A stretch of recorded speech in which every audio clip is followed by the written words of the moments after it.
തെരഞ്ഞെടുപ്പുകളിലെ തുടർ തോൽവികളും പ്രധാന നേതാക്കളുടെ കൊഴിഞ്ഞുപോക്കും കൊണ്ട് പൊറുതിമുട്ടുന്ന കോൺഗ്രസ് പാർട്ടിയെപ്പറ്റി സോണിയാഗാന്ധി പറയുകയാണ്, BJP നെഹ്റുവിന്റെ പൈതൃകം മായ്ച്ചു കളയാൻ ശ്രമിക്കുന്നത് കൊണ്ടാണ് കോൺഗ്രസിന് അടിപതറുന്നത് എന്ന്. കോൺഗ്രസ് തന്നെ ഓരോ അബദ്ധങ്ങളിലൂടെയും മണ്ടത്തരങ്ങളിലൂടെയും മായ്ച്ചുകൊണ്ടിരിക്കുന്ന ഒന്നിനെ മായ്ച്ചു കളയാനായിട്ട് BJP എന്തെങ്കിലും കഷ്ടപ്പെടേണ്ടതായിട്ടുണ്ടോ, ഊർജ്ജവും സമയവും പാഴാക്കേണ്ടതുണ്ടോ എന്നുള്ളതാണ് ഏറ്റവും വലിയ ചോദ്യം. അത് തിരിച്ച് BJP-ക്കാർ ചോദിക്കുന്നുണ്ട്. എന്തായാലും ഇത് കാലാകാലങ്ങളായി BJP-ക്കാർ ചോദിക്കുന്ന ഒരു ചോദ്യമാണ്. കോൺഗ്രസിനെ നമ്മൾ ഇല്ലാതാക്കേണ്ട കാര്യമുണ്ടോ, അത് നിങ്ങൾ തന്നെ നന്നായിട്ട് ചെയ്യുന്നുണ്ടല്ലോ എന്ന്. അപൂർവമായ ഒരു പൊതുവേദിയിൽ പ്രത്യക്ഷപ്പെട്ടപ്പോഴായിരുന്നു കോൺഗ്രസ് MP സോണിയാഗാന്ധി, രാജ്യസഭ MP ആയിട്ടുള്ള സോണിയാഗാന്ധി ഇത്തരത്തിലുള്ള പ്രസ്താവനകളൊക്കെ അടിച്ചുവിട്ടത്. അപൂർവമായിട്ടാണല്ലോ ഇപ്പോൾ സോണിയാഗാന്ധി പൊതുവേദികളിൽ വരുന്നത്. ഒരു ക്ലാസിക് കോൺഗ്രസ് പ്രസംഗം തന്നെ സോണിയാഗാന്ധി പറഞ്ഞിട്ടുണ്ടായിരുന്നു. നമുക്കൊരു ക്ലാസിക് കോൺഗ്രസ് പ്രസംഗം എന്ന് വിശേഷിപ്പിക്കാവുന്ന ഒരു തരത്തിലുള്ള പ്രസംഗം തന്നെയായിരുന്നു സോണിയാഗാന്ധി വച്ച് കീച്ചിയത്. നിറയെ വികാരങ്ങളും 0 വസ്തുതകളും. ഇതാണല്ലോ ഒരു കോൺഗ്രസ് പ്രസംഗം എന്ന് പറയുന്നത്. നാഷണൽ ഹെറാൾഡ് കേസിൽ തനിക്കും മകൻ രാഹുൽ ഗാന്ധിക്കുമെതിരെ ED പുതിയ കുറ്റപത്രം സമർപ്പിച്ചതിന് തൊട്ട് പിന്നാലെയാണ് ഒരു പൊതുവേദിയിൽ സോണിയാഗാന്ധി ഇതുപോലെ പ്രത്യക്ഷപ്പെടുന്നത് എന്നുള്ളത് ശ്രദ്ധേയമായിട്ടുള്ള കാര്യമാണ്.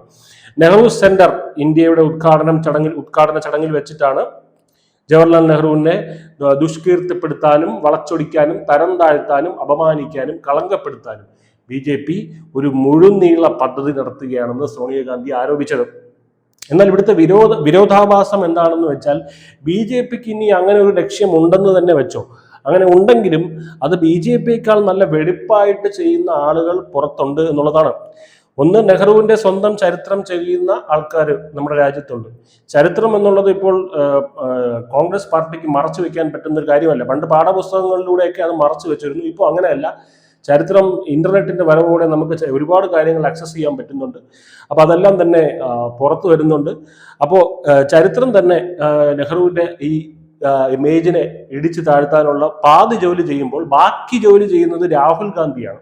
രാഹുൽ ഗാന്ധി ഓരോ അഭിമുഖത്തിലൂടെയും പത്രസമ്മേളനത്തിലൂടെയും ഓരോ ജോഡോ യാത്രയിലൂടെയൊക്കെ ഇത് നന്നായിട്ട് പൂർത്തിയാക്കുന്നുണ്ട്, നെഹ്റുവിന്റെ പൈതൃകത്തിനെ ഇല്ലാതാക്കുക എന്നുള്ളത്. അപ്പോൾ ഭരണകൂടത്തിന്റെ പ്രധാന ലക്ഷ്യം നെഹ്റുവിനെ തുടച്ചു നീക്കുകയാണെന്നും ഇത് രാഷ്ട്രീയത്തിന്റെ അടിത്തറയ്ക്ക് നേരെയുള്ള ആക്രമണമാണെന്നും സോണിയാഗാന്ധി പറയുന്നു.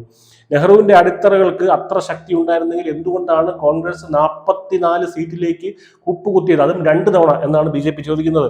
എന്തുകൊണ്ടാണ് സ്വന്തം ശക്തി കേന്ദ്രങ്ങളിൽ പോലും വിജയിക്കാൻ പാർട്ടിക്ക് ഇപ്പോൾ കഴിയാത്തതെന്നാണ് ഈ സോണിയാഗാന്ധിയുടെ പ്രസംഗത്തിനെ ചൊല്ലി BJP നേതാക്കൾ തിരിച്ച് സോഷ്യൽ മീഡിയയിലും മറ്റും ചോദിക്കുന്നത്. ഒരു പദയാത്രയെ കോമഡി ഷോയാക്കി മാറ്റാൻ കഴിവുള്ള ഇന്ത്യയിലെ ഒരേ ഒരു രാഷ്ട്രീയ നേതാവ് എന്തുകൊണ്ടാണ് രാഹുൽ ഗാന്ധി മാത്രമായി പോയത് എന്നൊക്കെയുള്ള ചോദ്യങ്ങളൊക്കെയാണ് തിരിച്ച് സോണിയാഗാന്ധിയോട് സോഷ്യൽ മീഡിയയിൽ BJP നേതാക്കൾ ചോദിക്കുന്നത്. ഈ നെഹ്റുവിന് നേരെയുള്ള ആക്രമണ സിദ്ധാന്തം കോൺഗ്രസിന്റെ പ്രിയപ്പെട്ട ഒരു രക്ഷാമാർഗമാണ്.